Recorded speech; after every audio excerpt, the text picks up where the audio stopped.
extremism, okay, but I want to talk to you about what is going on in our world right now and how we can talk about it in the schools, because I've heard that all of you have volunteered for this program. Oh wait, no, you get paid, right? Okay, volunteered for this program, and I think it's a great program, and it's really necessary right now because teachers, I can tell you, are really struggling with how to approach these topics in their classroom.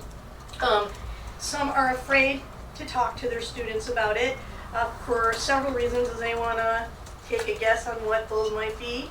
I'm going to have a dialogue with you, I'm just telling you right now, so you know, the quieter you are, the more I lecture, so it's up to you. Scaring kids. Scaring kids. What else? Creating polarization among the classroom. Yep. Polarization. Anything else? Maybe the parents are the conservatives. Oh yeah. Yeah. Yeah. I can tell you that in Cincinnati I gave a talk to teachers similar to this, and a couple of teachers told me that they, on the first day of school at a very diverse school, they had a kid come wearing a white polo shirt with khakis and a Pepe the Frog pin, and so that caused quite a problem. And then what might be one other thing that we haven't really talked about that might be another reason why they wouldn't do it? Liability. Well, that is a concern of theirs. Some of them have said we're not really sure what we can talk about and what we can't talk about. And then the other thing is personal bias, right? Like, how do you, as an individual, depending, no matter what side of the fence you're on, you know, like, how do you approach a topic that you're passionate about one way or the other? And so that is one of the concerns. Another thing that comes up too is, I lost my train of thought. We'll go on. It'll come back to me. All right. So if I was talking to teachers, I would be telling them how to prepare themselves for going into a classroom. So I thought I might give you some tips on how to prepare yourselves for going into the classroom. And it's a little bit similar. One thing is, you have to check yourself. You have to think about your own biases, and you have to think about what these issues mean to you. And I'm pretty sure everyone in here is working on genocide, Holocaust, mass atrocities, right? And so you might have already formed opinions about things like Charlottesville, which we're going to talk about in a moment. And I am really curious to know what you all think about Charlottesville in your own ways. I mean, you'll hear what I think, but I'm kind of curious to hear what you guys think, too. Like, what do you think about that? How did it make you feel? Well, my family is incredibly conservative. So a couple days after this happened, I got into a very long conversation with my dad about free speech and like the right to protest, and I guess it's something that comes up in a lot of these types of conversations, is having to defend human rights and defend against hate is something that can be really challenging when it's something that, especially in spaces like this, we just kind of assume that we're all going to be on the same page, that hate is wrong. So it's a interesting and really complex problem to kind of have to defend those ideals. Mm-hmm. And that happened to me. My dad voted for Trump, and all you know, before going to Cincinnati, I used to write for the blog, and I wrote like a pretty scathing piece about what happened after Donald Trump became president, because I was teaching in Arizona, and many of the students in my class would be directly affected by his policies. And so, like, I was talking to my dad about Primo Levi and sounding the alarm and survival in Auschwitz, and he said, well, you're entitled to your opinion. And it's like, you know, how do you, you know, and that brings up another thing that we'll go into later on, which is a little bit about, like, how do you talk to people? How do you have quiet conversations? And we'll get to that, because that's something that's important when you go into the classroom. Any other reactions to the world we live in today? Has it influenced your work at all? How's it influenced your work? I'm just curious. I'm a TA. The two of us are TAs for a Holocaust narrative history class in the German department. Okay.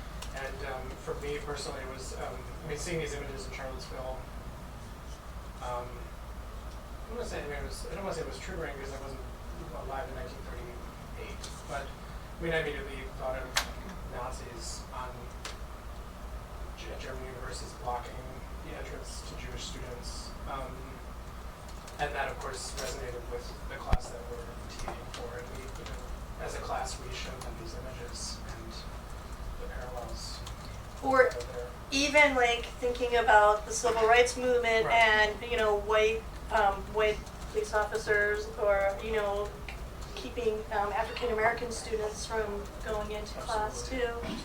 Anybody else? How has it influenced your work? Has it changed how you do your work? Excuse me. I am in the lucky position this semester where I got to design my own course.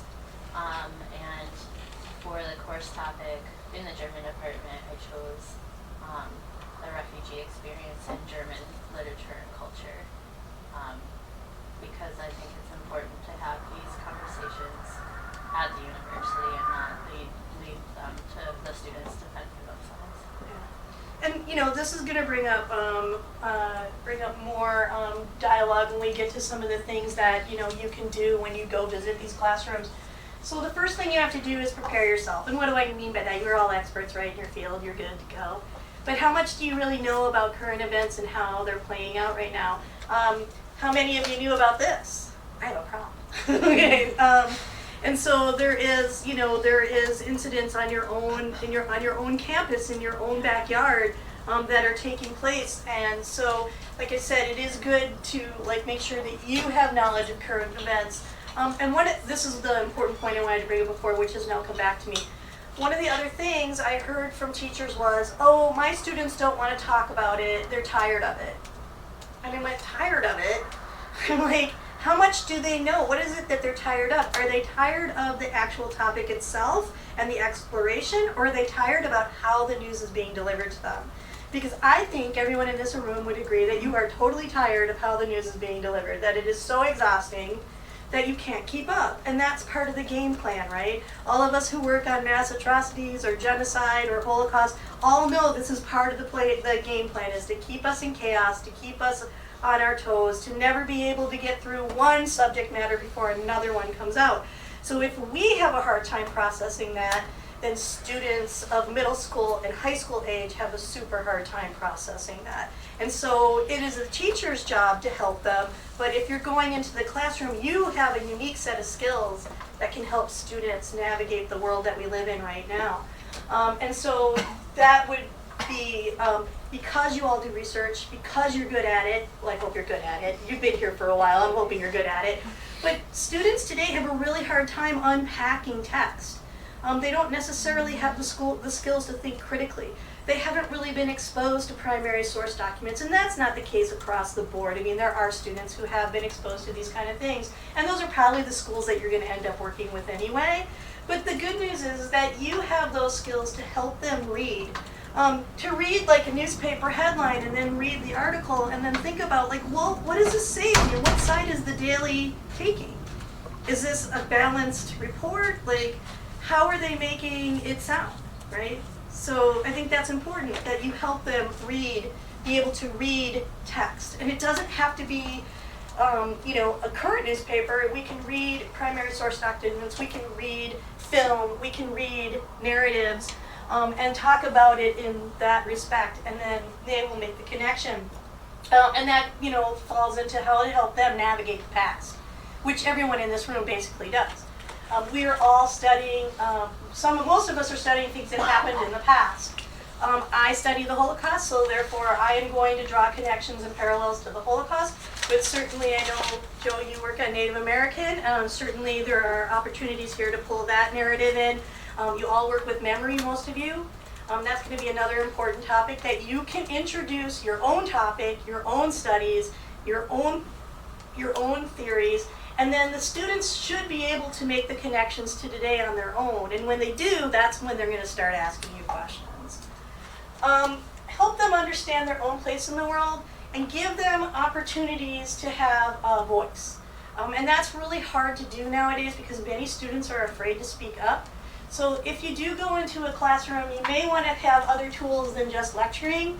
You may want to have them do some quiet reflection. You may want to give them some sort of thing to think about, maybe have them write it out. Maybe they don't put their names on it, maybe you bring it up front. and you start reading them off, and then you can answer their questions that way, because they hate raising their hands and they hate to be wrong. I don't know what that's all about, but that's what's happening in a lot of the public and private schools right now. And so you need to give them an opportunity to have a voice, even if they're not actually expressing themselves verbally. Safe space. Go in and have them create how the conversation is going to go. Now, a teacher should already have set that up, but you, if you're going to go in and you're going to talk about these topics, they're hard and emotional topics anyway, regardless of tying it to the current events. So you may want to start your talk out in a way in which you're giving the students a foundation to set the rules. Like, we're going to have a dialogue about a complex topic. How are we going to approach this? How are you going to approach this? Let's draft a quick contract on how we're going to conduct ourselves through this hour and a half. It's just, and you're giving them the power, right? And you're giving them tools to negotiate, and you're giving them tools to, like, you know, be in charge of the conversation, and you're just directing it. And understanding their own place in the world, you know, that's really hard for a lot of kids. And this is what white supremacists use to recruit, right? They're hoping that kids are confused. They're hoping that kids don't really understand what's going on. That's their MO. And so what I mean by that is allowing students, and this is not your job, right? This is the teacher's job, but you can help, is to understand that their thoughts matter, what they think matters, and that when you're having these dialogues, that if you have a quiet discourse, that they can get their point of view across without yelling at each other. But also knowing that their place in the world is important. Very important thing, there's hope, right? Because you can't go in there and just like, genocide, it happens all the time, because they'll just leave like totally depressed. I leave totally depressed every day. They should not leave totally depressed. They're the future. You know, it's like, don't crush them. And you know, we all know sitting in this room, all of this stuff has happened before and we survive it every single time. And the reason that we do this work is in the hopes that we learn something, a little something more every time along the way through our own modern lens. I mean, I know that's a debate in scholarly circles. Ruth Ellen Perel at her talk about the opening of a campus divided said, you know what? You kind of have to, because you have to look at what was happening at the time. And how many times have we heard things like, Andrew Jackson, what do they always say? When, you know, because somebody points out like, oh, you know, he was a really problematic president. He was kind of racist. He owned slaves, Trail of Tears. What do people usually say? Like, how do they, like, soft code it? He was a man of his time, right? But Ruth Ellen Perel said something really interesting. She said, well, yes, he was, but there were other people at the time, there were other voices at the time telling him what he was doing was wrong. There were other people who were standing up and saying, no. The Supreme Court was one of them. I mean, so these are the kind of things that are important. We need to have those other voices brought through history. It can't just be like the narrative that we've been fed in terms of, you know, they're the people of their times. And this conversation is going to go on quite a bit on campus, I'm guessing, with the renaming, you know, thinking about renaming Kaufman. And again, we can talk about that, because that's another conversation you can have in the classroom. That's another way. Like, you can have a safe conversation fairly well, like, who wants to take the pros? Why should we name it? Why should we leave it? Okay. So, Charlottesville, I'm not going to go into too much detail. I think we all are pretty clear on what happened there, unless you have specific questions that you would like me to answer. I just want to make clear at who was there. And certainly, as you know, there were good people on both sides. Not. However, the argument, of course, is, and this is the white supremacist argument, when you have counter-protests, you want them to protest. You want them to, you know, be angry, because that plays into their platform. The Antifa was there. Are you all clear on what they are and who they are? You're all good. I don't have to explain that. Yeah. Actually, I would love to hear you explain it. Oh gosh, don't make me explain And it. it's not to put you on the spot, but like They're not an organized group. there's like people saying that's not what it is. It's this. It's that. It's Well, I think that's the problem, that they're not an organized group. They haven't formed an organized group.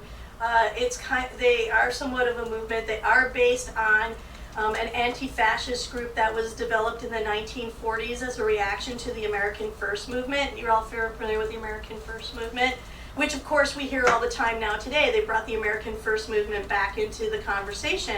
Make America Great Today. That is just a complete link to America First. And American First was anti-Semitic. You had Charles Lindbergh testifying before Congress that, we shouldn't go into World War II, that we shouldn't fall into the Jewish trap of forcing us into World War II. So you have anti-Semitism there. And certainly there was racism involved as well.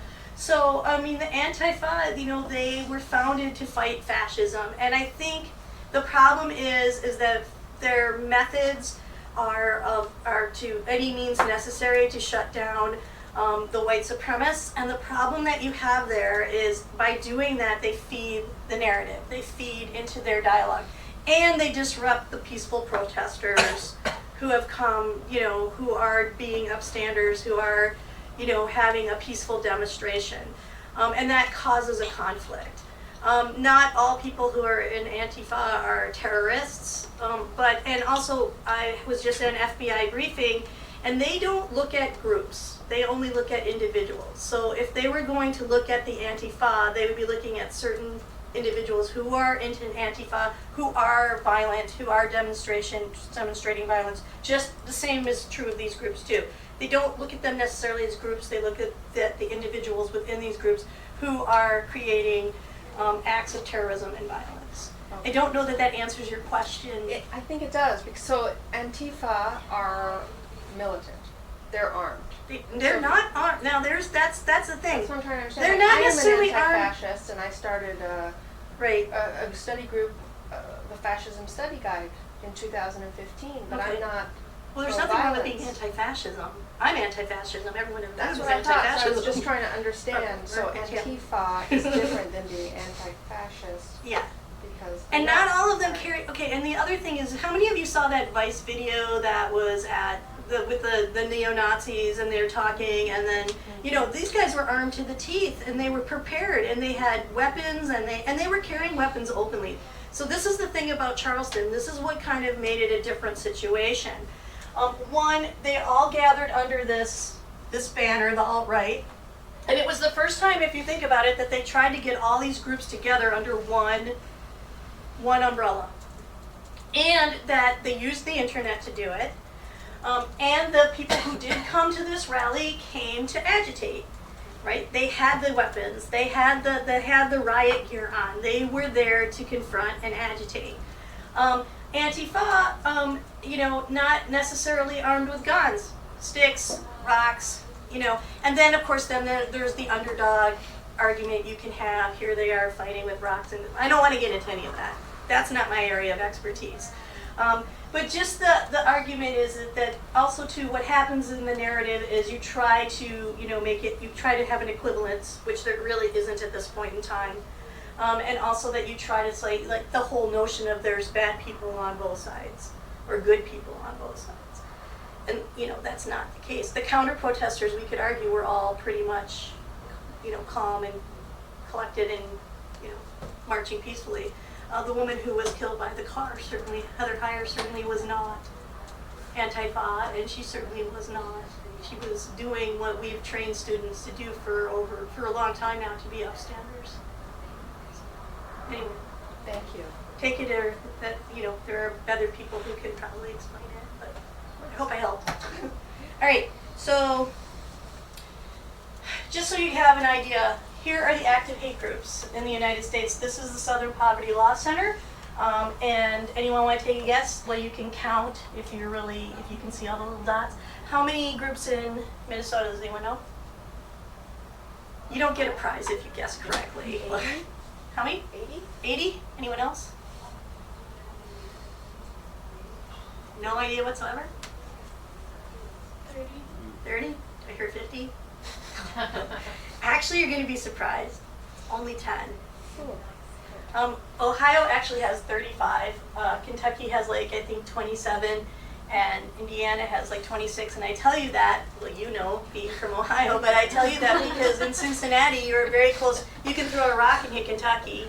And it's only a 30-minute drive to Indiana. So, we are surrounded by some of these identified hate groups, which causes a lot of conflict. In fact, the young man who drove the car that killed Heather Heyer was from Kentucky, Ohio, Kentucky, Cincinnati area, so it's very troubling. Anyway, so you have 10. And again, this is how the Southern Poverty Law Center, this is their criteria for, choosing who is a hate group. And so you can go to this map, it's interactive, so if you wanted to go to Minnesota,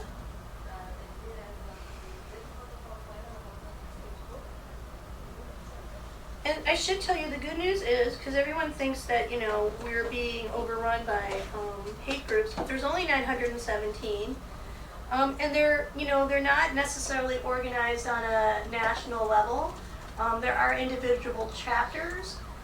And there hasn't been a rise in new hate groups. There hasn't been a rise in new hate groups, and there really hasn't been a rise in crime or incidents. There's just been more incidents reported. People are reporting more incidents than they ever have in the past.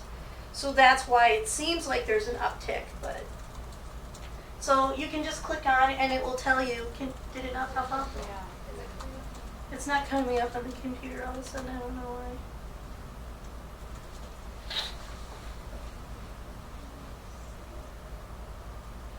It's on this PowerPoint, but I popped it up in a different link. There we go. How'd you do that, by the way? I just escaped out of the PowerPoint. Oh, and then went to there, and then I have to go back into the PowerPoint. All right.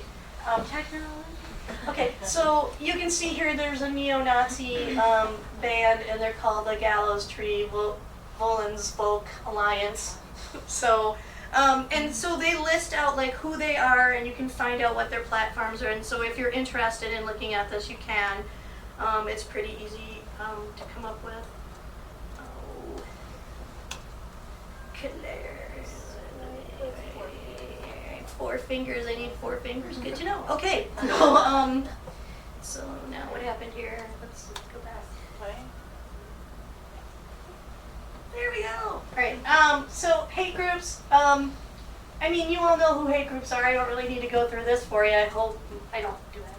We're good. All right. I'm just gonna, you know who they are. You know what they believe. You know that that their rhetoric has been the same for a very long time.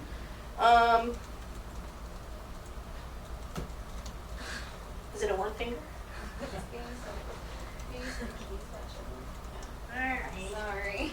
So, okay, now a lot of things that we hear my terrorism and extremism, and maybe some of you thought I was going to talk about all types of extremism, but since my historical reference is Nazis, I'm only focused on white extremism. And as you can see here, right-wing terrorists in the United States are overpower any kind of Muslim extremists or this is all white supremacists, and they are the main people who are committing acts of terror in this country. And so just so you have that, and this has been going on for like a really long time. If you think about the destruction of Lawrence, Kansas in 1856. Is anyone familiar with that event? The pro-slavery group went into Lawrence, Kansas, which was an anti-slavery community funded by a financier from New England who helped farmers, gave farmers funding to not use slaves. And that incident then caused, is one of the whole notion of Kansas being a free state or a slave state. So there's that. Then you have our friends the Ku Klux Klan, and we'll talk about them in a minute. And then you can see here they fall into 2 broad umbrellas or spheres. There's white supremacists, and then there's anti-government extremists. And we'll get into that conversation here in a second. So one of the things to helping you guys when you go into the classroom, because most of you are not working on issues that are United States at all, right? You're all over the globe. But you have to understand most schools in the United States approach the topics that we discuss through American history, right? Because you have to look at the curriculum, and the curriculum is very limited to looking at European or other global issues. And so when they study World War II or World War I, they are looking at it through the American lens. So you're going to have to like understand some of American history to help navigate the connections between American history and world history. And so, I think this is really interesting. Like, what role does history play in a strong democracy? Is it necessary to acknowledge past injustice in order for democracy to flourish in the present? What do you guys think? I think everybody in here is going to say yes. I really am playing to a non-partial audience. However, so we can have that, discussion. And I think also you all can, we know that when democracies fail, when governments that are, free governments fail, that leads to the topics that we study. There was a democracy in Germany. There was the Weimar Republic. It failed. And then you have the rise of Nazism. So there is something you can talk about. Okay. Well, this is fun. Why is it being so weird? All right, because I need to click on it again so all the little fun things pop up. Oop, there we go. So, all right, I had mentioned Trail of Tears. But this is the America has always had racism. It's always had, unfortunately it does have an underlying subcontext of hate in our country. You have the Trail of Tears. So if you're working on Indigenous people or you're working on Native American issues, certainly you can discuss that. If we're talking about the Chinese Exclusion Act, you have the immigration library right there that can help you, navigate that. Anti-immigrant, anti-Semitism, racial hatred, all of them are connected. And so that's also really important. And then you may wonder, why do I have D.W. Griffith's The Birth of a Nation poster up there? Anyone familiar with this film? No? Yes? Seen it? No. Oh, you've not seen it? Oh, it's 3 hours of... it's truly... Labors. It's truly a remarkably racist film. And basically, I show it to you because we can't underestimate the power of popular culture and how people understand American history in this country. Because even if you haven't seen Birth of a Nation, you've seen Birth of a Nation, you just don't know it, right? So Birth of a Nation, I bring it up because of two reasons. If you're into film, D.W. Griffith's film, Birth of the Nation, is the launch of how we, of movie making that we have today. He had incredible editing techniques. He had a way of telling the narrative visually that had never been done before. And then, unfortunately, he romanticizes the Ku Klux Klan. He actually and gives us the myth of the lost cause of the Confederacy. This movie has been regenerated into maybe a movie that you all have seen, Gone with the Wind, and other films throughout the years. And just other fun facts about this film, and you'll understand where I'm going with this, is the Russians had a copy of this film, and during World War I, Russian cinematographers, Russian filmmakers did not have any film. So they took this film, and they took it apart, and they edited it, and then they re-edited it, and they re-edited it, and they edited it until there was nothing left. And that was when Sir J. Eisenstein came up with the theory of montage. He creates the Battleship Potemkin film, which, how many of you have seen that? Anyone? Yeah. That is one of the biggest propaganda films ever made, 1925. And then guess who really loved that film? Little guy named Joseph Goebbels. And that influenced Leni Riefenstahl's Triumph of the Will. So you see where I'm going with all of this. So here's another layer that you can approach these things with. And certainly there's other films, other propaganda films that have been made by other countries that you could use, to talk about those kind of things. So here are the alt-right. I don't know, how many do you guys really know what they are?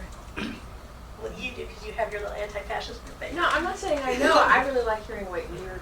Okay, I'll keep. Well, you're trying to be quiet. But have the dialogue.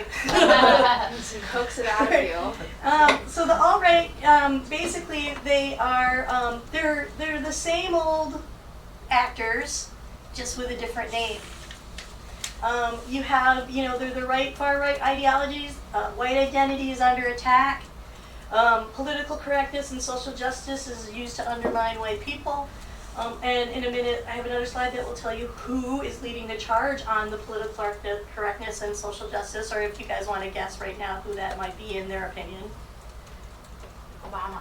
No. But yes, but no. They have another group in mind that they really don't like very much. We'll get to them in a minute. Heavy use of social media and online memes. This is really important. They also eschew establishment conservatism. They skew young and they embrace ethno-nationalism. And then they have their leader, Richard Spencer, who's the head of the National Policy Institute. And what was frightening about having this woman on campus is that she is aligned with them. And then, of course, I like this this quote that I found, and I can't remember who said it, but Spencer is a professional racist in khakis. He's a suit and tie version of a white supremacist. And what's important about that is, I mean, you can see him, he's up there. I don't know, I mean, if I wasn't, does anyone know who this is and when this photo was taken? Does anyone want to guess when that photo was taken? Did I Photoshop it? No, it's from the 60s. This is George Lincoln Rockwell. He was the founder and leader of the American Nazi Party after World War II. And Richard Spencer has modeled his look and appearance on him. You should know that he was killed by one of his own followers in 1967. And so, so basically, this is a pattern that goes all the way back to the original Nazi Party, but they are certainly, this is what I'm trying to do is show you the historical nature of these groups, and that by calling themselves the alt-right is just another term for American Nazi Party, okay? They depend on charismatic leaders. When the leaders, and this is something the FBI said, if the charismatic leader for some reason is arrested or steps down or, somehow just goes away, sometimes these little chapters fold because there's no one to keep them afloat. Their tactics, and you all should be familiar with this now being on a college campus, is leaflets, speeches, and recruiting. So last night's event, they used that to recruit other people into their cause. Now, I'm not saying that the two groups that invited her to come talk on campus are alt-right. I could not find any information or linkage to them being alt-right groups.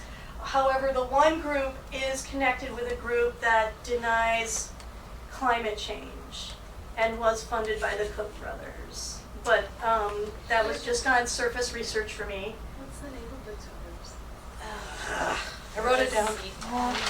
Collegians for a Constructive Tomorrow? That is correct, and they are connected with the Committee for a Constructive Tomorrow, also known as CFACT, and they work on climate denial. Now, I don't know about you guys, but I'm pretty sure everyone in this room knows this too. So when you study genocide, what can be a factor in genocide? What have we found that can be a factor in genocide now? Ecological factors. Climate change could play a role in mass atrocities in the future, if it's not already happening now, with water shortages and food shortages in certain areas. So climate change does play into the narrative of the alt-right as well. Sorry, that group also sponsors events targeting political correctness. Yes. All right. So, okay. Target young and vulnerable. They feel they now have a political space. Another thing you should be aware of: you have to be very careful when you go into a school, and you cannot just You can't just go in and talk about a president in a way. You have to be very careful how you talk about him. So I always say, the administration is empowering the alt-right to feel like they have a political voice or they have a space, because no strong statements have been made against them by government officials. By a lot of government officials, they feel that they have the right to be out there. And then, like I said, same actors, different name. And the group I was talking about were Jews. Well, why Jews? That hasn't really changed even since the 1930s or even prior to that. It's based on anti-Semitism. But basically, Jews are responsible for this PC culture, and they manipulate minorities against the white culture. One of the ways to combat white supremacy is to discuss genocide, is to show people how genocide, the stages that lead to genocide, and to talk about genocide, to show that there is no such thing as a white genocide. These people are not being discriminated against. Although, did anyone read the NPR article today in which 55% of Americans believe discrimination against white people exists? Now, that's another way you can talk to students, because what does that statement really say? Does it say 55% of white Americans are being discriminated against? What does it actually say? It says they believe that there is white discrimination. So for a kid, you would really have to help them unpack that sentence and think about what that actually means, right? Because they believe, right? And it's like, but they couldn't then cite an incident in which they discriminated. And certainly that would not be the case for a person of color or maybe a person of another religion. So there is that too. All right, so again, where have we seen this before? These campuses, these flyers here, I'm going to talk about this, another group that's been targeting campuses. But you can see the imagery. You know where they're getting it from. This is not a surprise to anyone. And this is Andrew Anglin. He is the person who founded the Daily Stormer. Does anyone, that sounds familiar too, right? And this is an internet source. And this is his quote: "Our sole interest was to cater a message to young people, that is people under 25, but with a specific focus on teenagers. Our goal was to hijack meme culture and implant it in messages of anti-Semitism and white racial identity. Memes allow identity to transfer easily from person to person. Creating a meme is like creating a virus." And they're so upfront about what they're doing. I mean, they're not trying to hide anything. And I found this quote, and I think you'll find this interesting.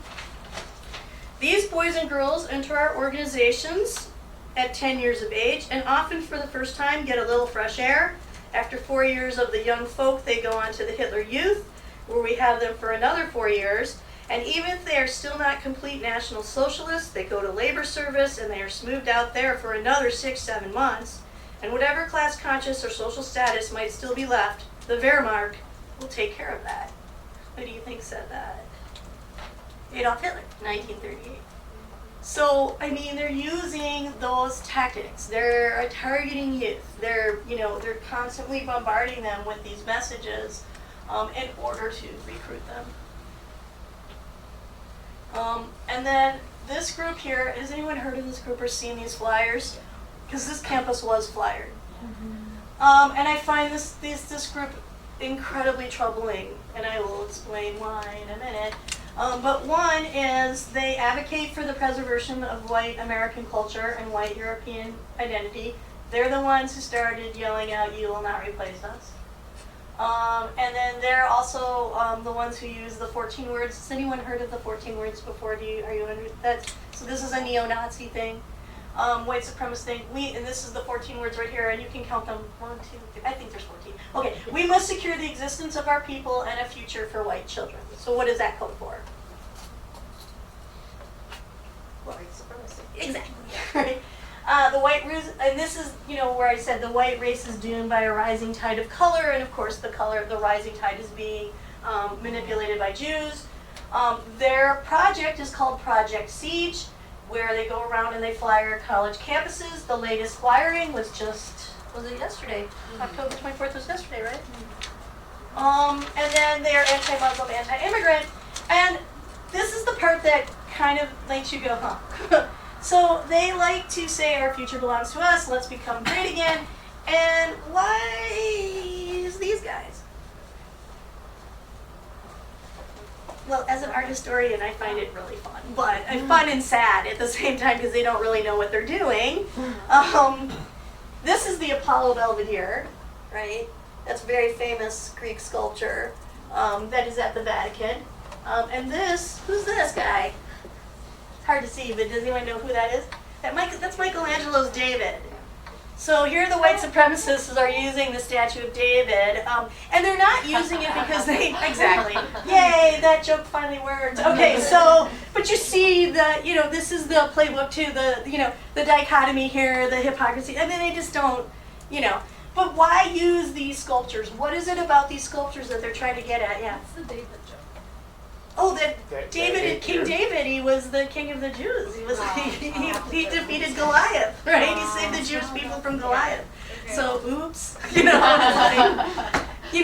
but they weren't looking at it that way. They weren't, again, it's all surface stuff. They're not looking at the history behind the things, the images and iconography that they're taking. But what is troubling about, what are they trying to say by linking to these sculptures? Well, on a physical level, they're just trying to say that they're white. But what's wrong with that argument too? Because originally those sculptures were not white. They're not white at all. They're like painted like the most gaudy colors you can even imagine. The Greeks loved blues and reds and greens and yellows and silver, and because the statues usually were high up and in the sun, and the sunlight would catch them, and you would, we'd be like dazzled by them, right? They were not white. So this notion of white culture through these statues is a myth. Yeah. So is that only the color that they are referring to, not like or Renaissance? You got it. Yeah, you're absolutely there. Yep. They're trying to pull themselves back to the Renaissance, back to this notion of the great societies, great times in history, and of course that links to this, right? Where's this from? Does anyone know? Yeah, the Olympics in Berlin. But who did this? That filmmaker? Yep, it's Lenny Riefenstahl's Olympiad 1938. And if you've ever seen this film, and it's online, and the Center for Holocaust and Genocide Studies does have a copy, you will see that the opening sequence, which is very, very long, because she liked pageantry, very, very long, is trying to make a connection between the Germans of the 1930s with antiquity. She goes all the way, it opens with the ruins of the Acropolis, and you see all these Greek sculptures, and then this, which is known as the discus thrower, was Hitler's favorite sculpture, and then he morphs into this German athlete. So again, here you can use that as well. And I just want to go back this for a minute, and I'm going to screw myself up because I'm going to do that thing where I'm going to have to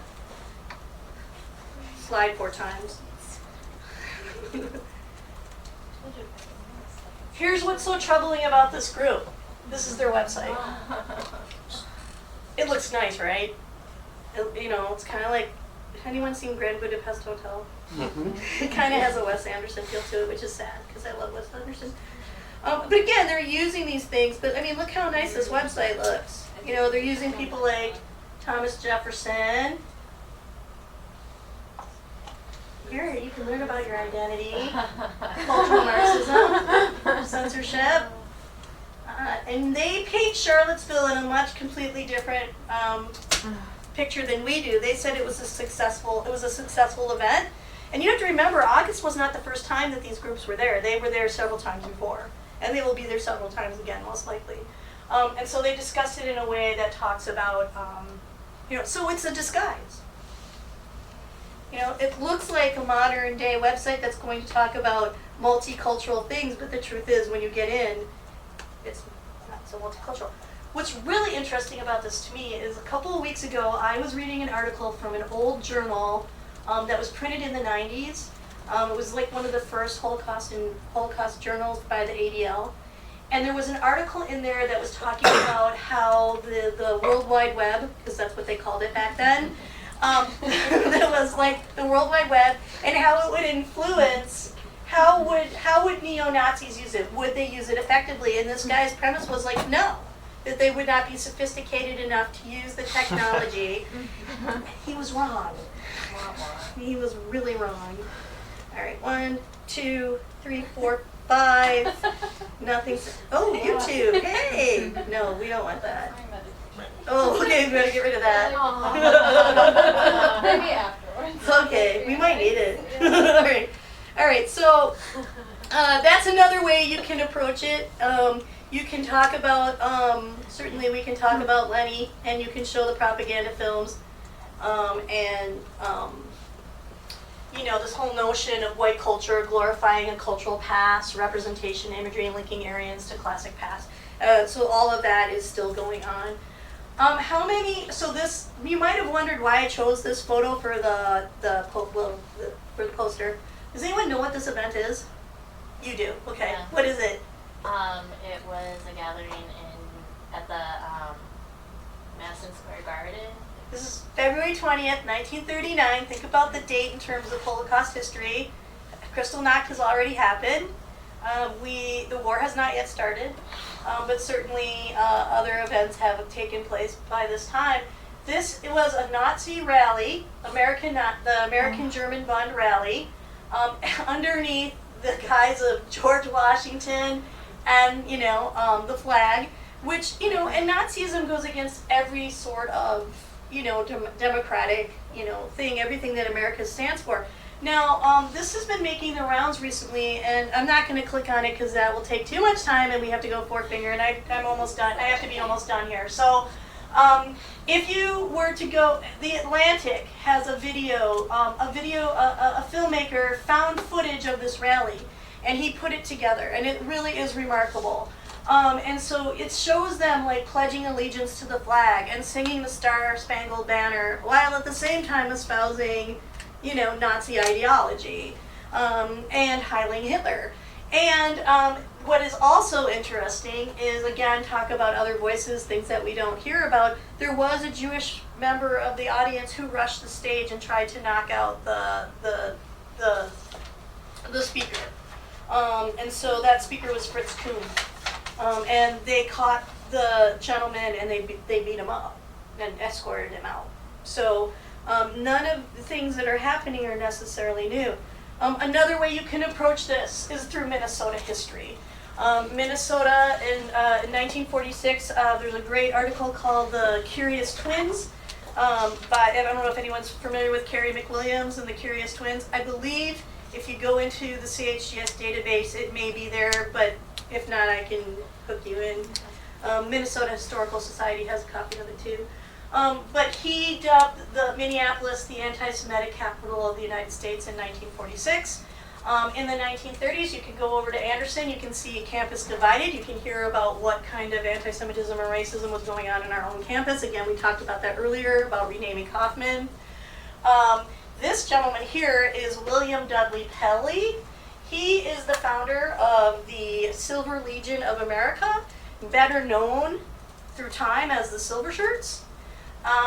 He was from Asheville, Carolina.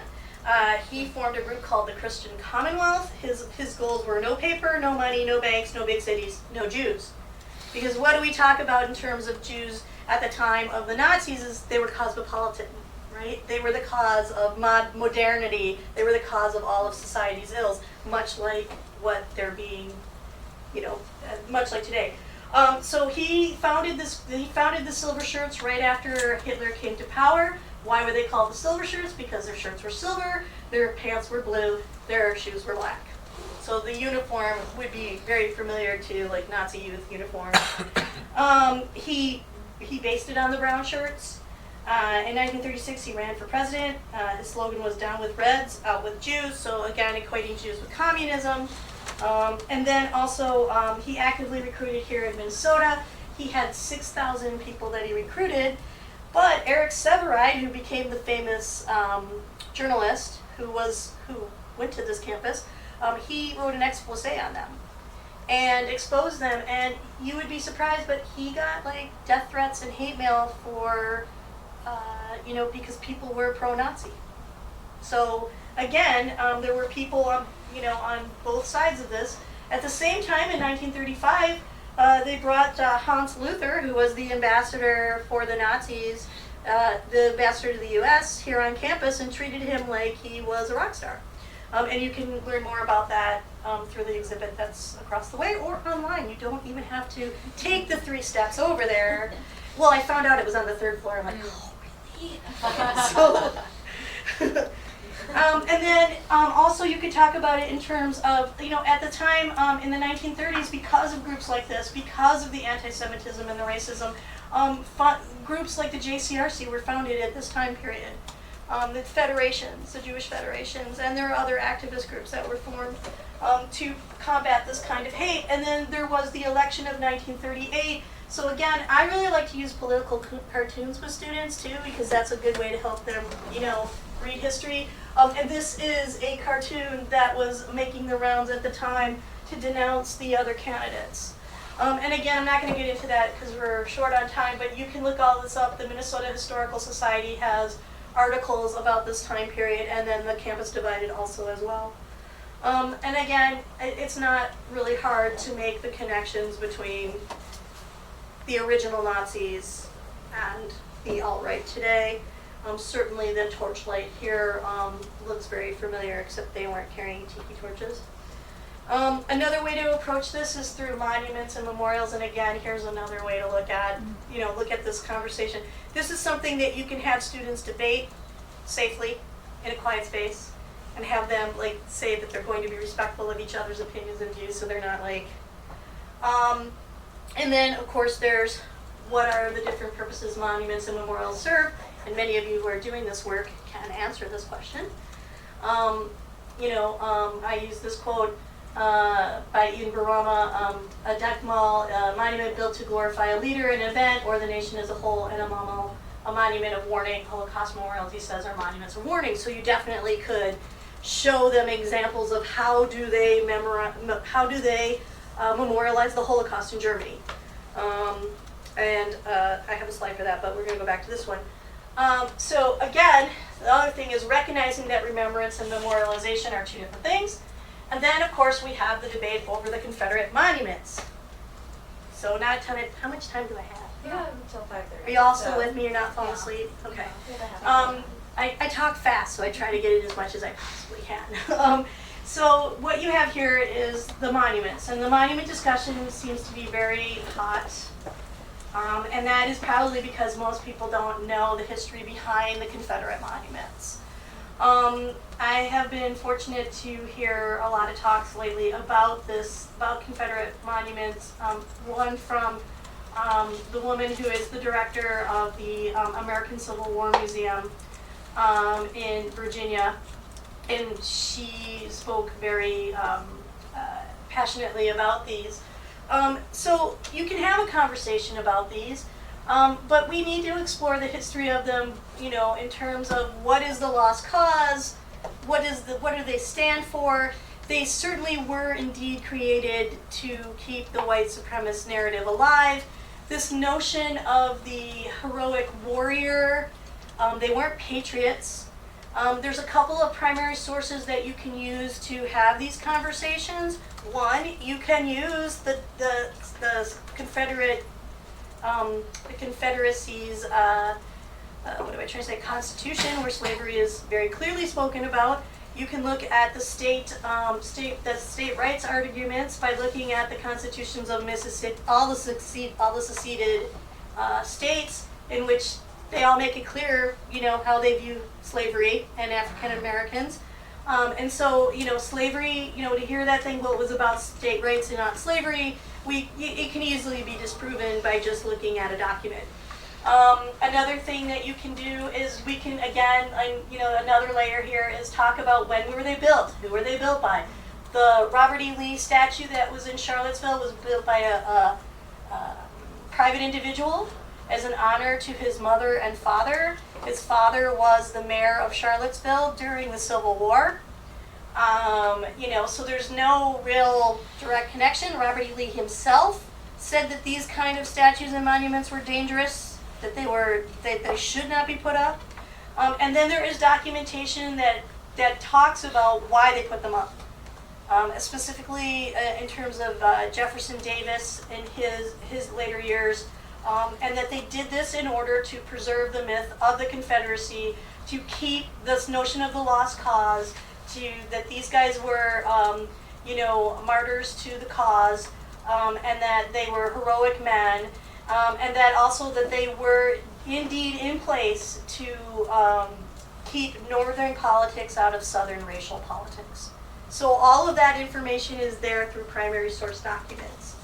It's not hearsay, it's not hearsay or whatever.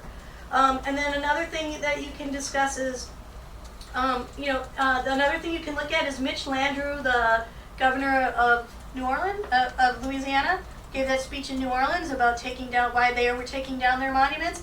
It's a really good speech. And he talks about them historically, but also talks about them in a way in which we say that these things are not fixed.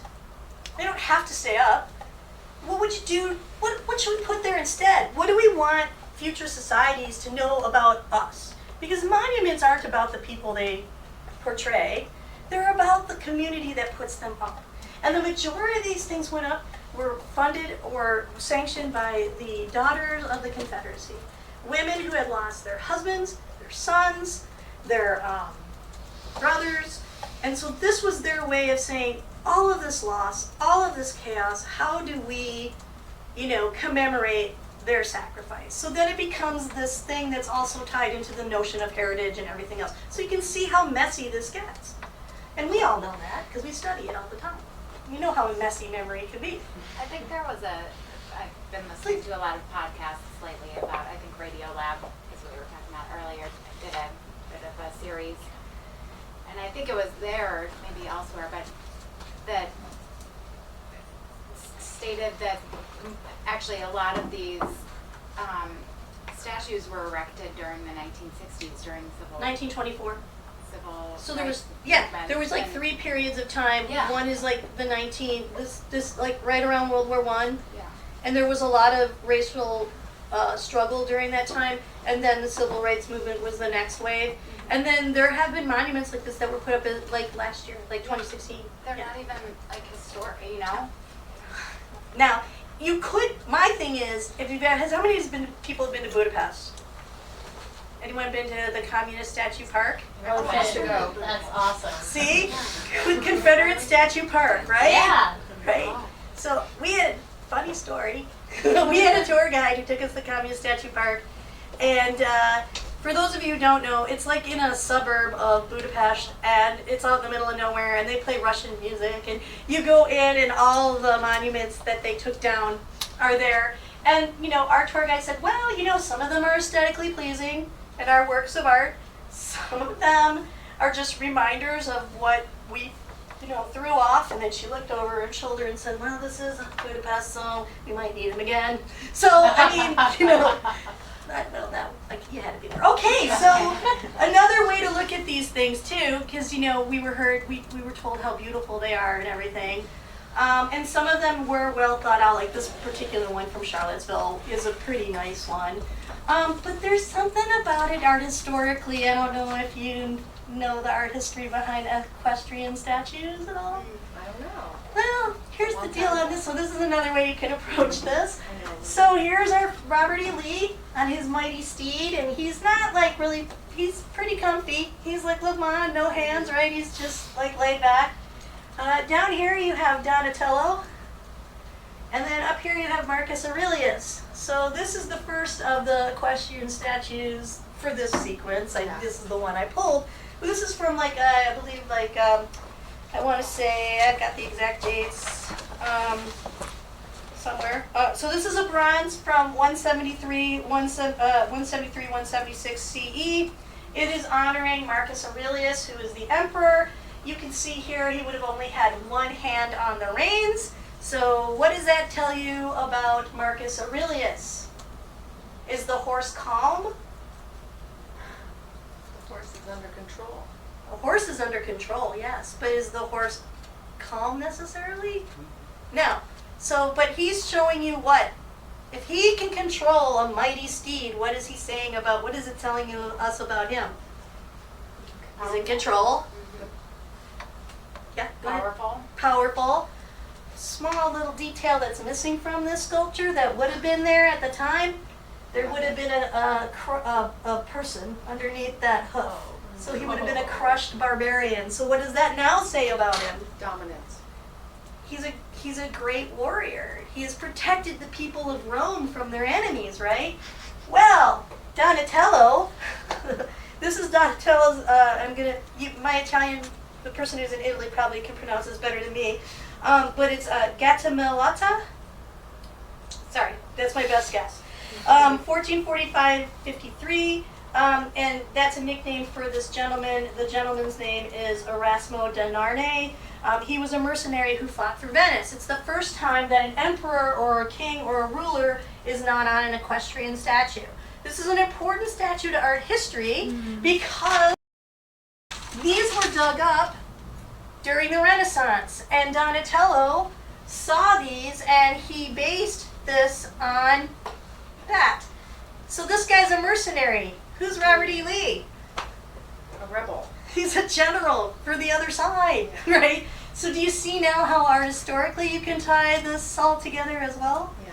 So there's so many layers going on here that you could use, or you can approach this topic from so many different layers and give students, like, you're giving them the tools to read beyond what is right in front of them. So this statue isn't just a statue of a general, right? There's so much more going on here. Okay. What is that horse stepping on? Donatello's horse. It's a little ball because they would have never seen the. They didn't know. Okay. They didn't know that was there. Just like they didn't know that the statues had color on them.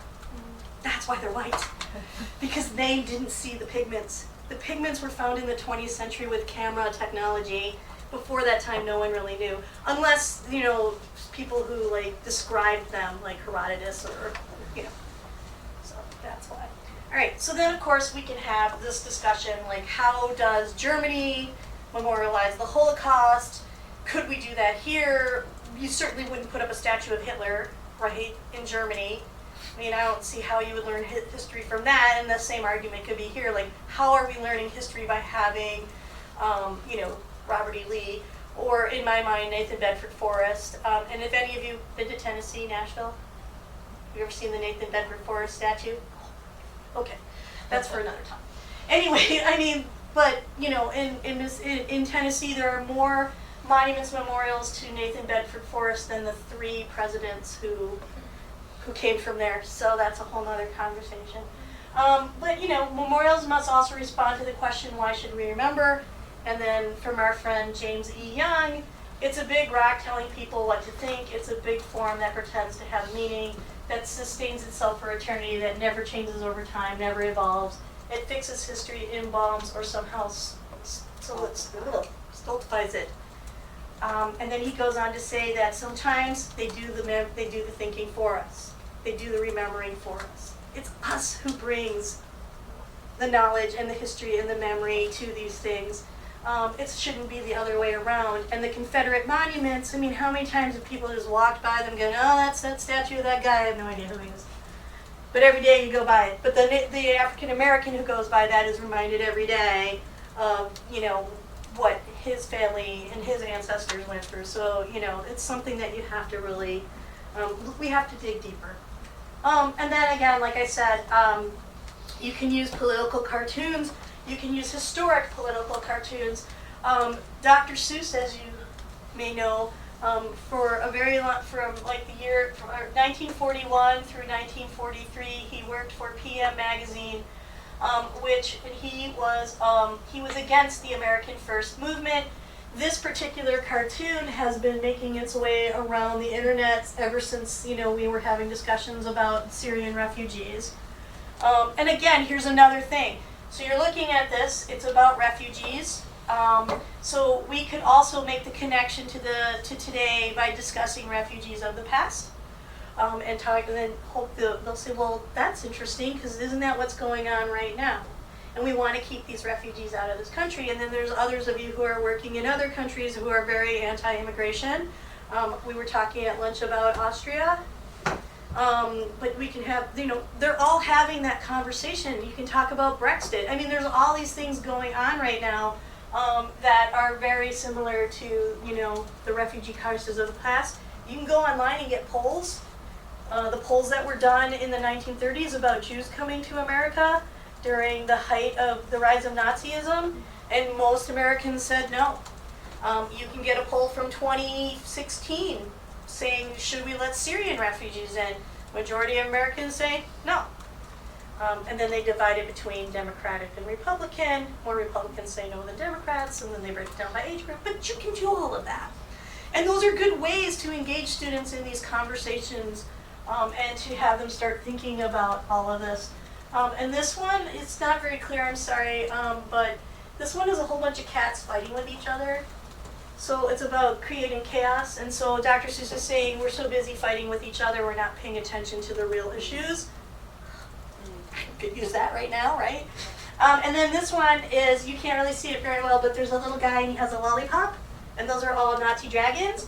And the name of it's called the Appeaser.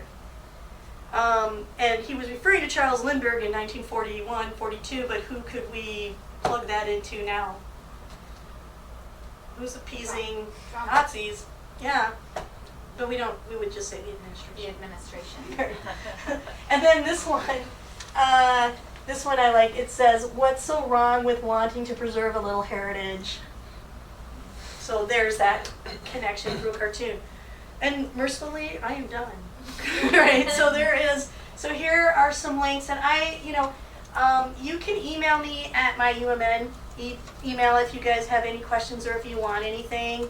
It's ELOW0001.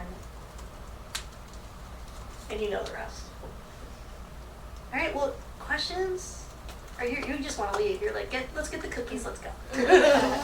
Any questions or anything? Anything I didn't cover that you hoped I would talk about?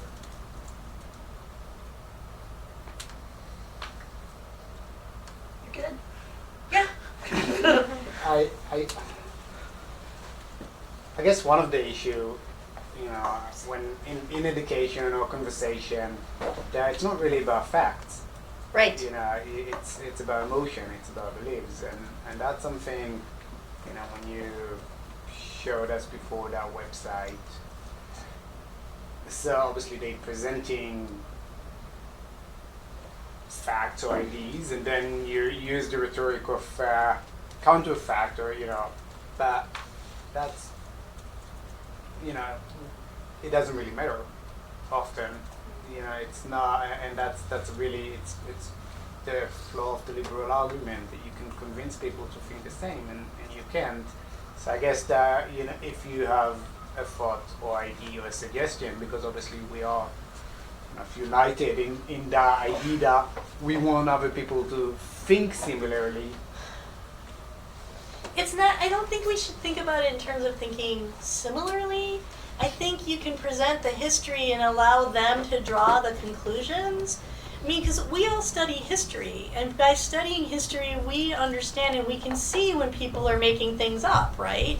And it's like, that's why primary source documents are so important, and that's why students need to be exposed to them more. Because if they can actually see like a document, or the other thing I didn't even bring up, what is the other argument that happened at Charlottesville? And what happened on campus yesterday? The other argument is about the First Amendment. Now, here's the other thing I found. So where do you think you can find like the Bill of Rights and the U.S. Constitution? Where would be the first place you would look? Well, maybe you guys would look at a different place, but where was the first place you would look? If you went to the Google, what would be the first place you would look? Our own government website. Guess what? I went there, and it's not the actual, it's just a, what do you call it when you shorten something? Abridged. An abridged version. So all the First Amendment says that's the right to free speech. What? So you got to dig deeper, right? And so when I found like the actual stuff, I mean, it goes into much more detail. But you certainly could have the students like take the First Amendment, not the abridged version, but the real version, and have them look at that and say, does the First Amendment cover this kind of protest? And they can start thinking. I mean, it's all about critical thinking. It's not about changing their mind or having them think like everybody else. It's just about giving them the tools to think it through themselves, to see that, well, that's not what they're saying, right? They're saying this, but I'm looking at this, and this is telling me something completely different. You're just giving them the tools to work through these things so that they can draw their own conclusion. And you're never going to necessarily, one of the things I got to do in Germany, which was really fascinating, is I got to go in an organization that helps neo-Nazis who escape from neo-Nazism, go back into the real world. And the ones that we met with all said that there was no one who was going to talk them out of it. But as they got deeper and deeper into it, they realized that they weren't making any sense. Like, nothing added up. like, because like you said, it was based on emotion, it wasn't really based on any kind of fact, and it was based on layers and layers of propaganda. So as they started like going, well, wait a minute, this doesn't really make any sense to me anymore, and then they started looking at other things, then they realized, oh, I've made a horrible mistake, right? But I mean, that's what we're hoping for. And that's what educators do, is we try to help them navigate history, and so that they can form their own opinions and they can think critically about what they're seeing. Because you're right, we can say all we want, but if it's only surface stuff, they're just going to go, Oh, another thing you can do, which I forgot, and this is very important. Holocaust survivor testimonies, or any genocide testimonies. The people who have experienced this can talk about it. You are very fortunate. On this campus, you have access to all 54,000 Shoah Foundation testimonies through the library. All you have to do is, and you go to VHA, through the VHA online on the library, and you can pull those up. So, and of course, like the Shoah Foundation, we have access, through that database to the longer versions, but you can do keyword search.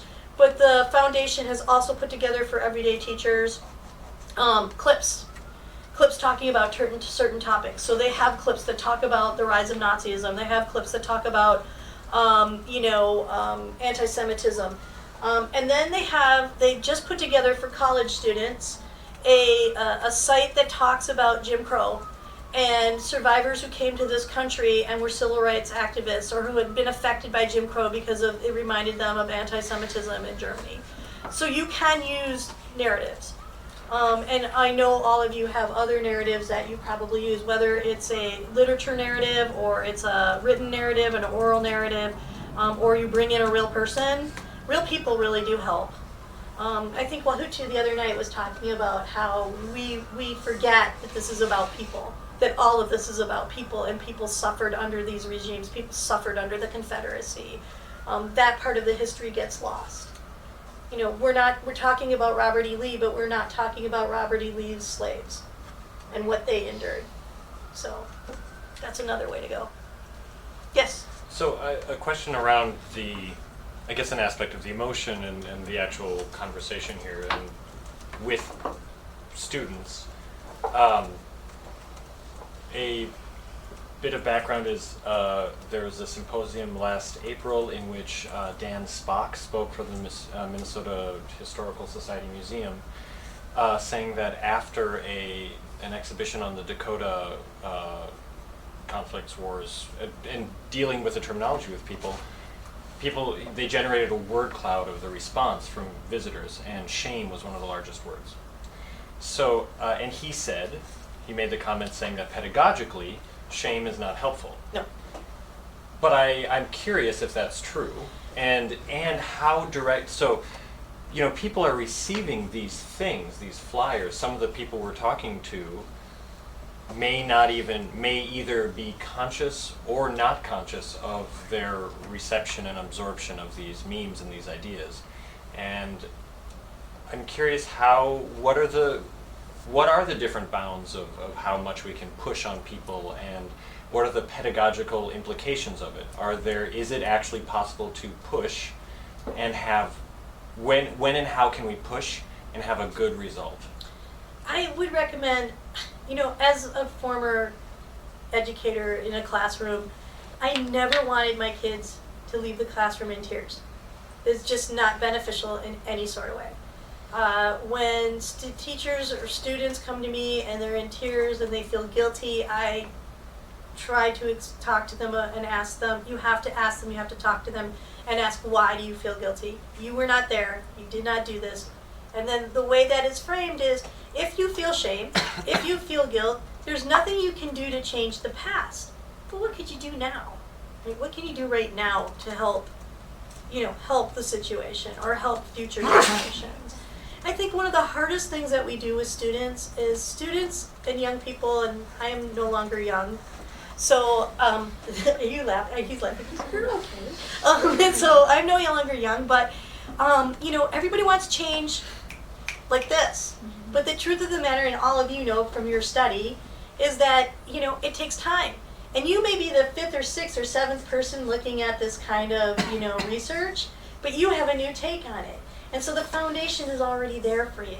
And your foundation will be there for someone else, and someone else. And then hopefully at the end of all of this, someone will actually go, I've just done it! We've stopped genocide, But I know it could happen. Hope, right?